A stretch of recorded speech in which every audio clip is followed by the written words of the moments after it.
In the U.S., we're probably, as you know, there's in many different places like Singapore and Amsterdam and else in Ireland as well, running out of power. There's been a Yeah. lot of big developments, and we're running out of power in many different spots. And so, not only do we have like an employment, finding enough technicians and engineers to run the facilities, but finding the power to be able to build, to right site to build it.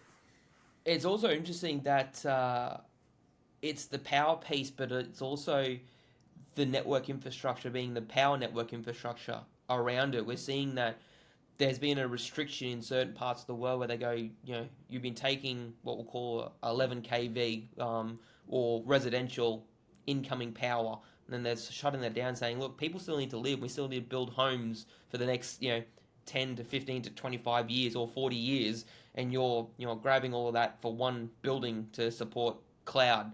You should take to the next level up the high voltage and things like that, which is great because that means you can still deliver power to homes, but also means that when you go larger, it's a bigger number instead of being a 10, 20, 30 megawatt data center or data center that which we've seen over the last decade or two. It's now 100.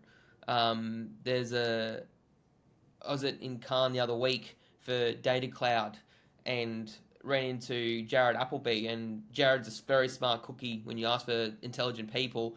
He's working on projects, and there was one, I think it was like an 800 megawatt site.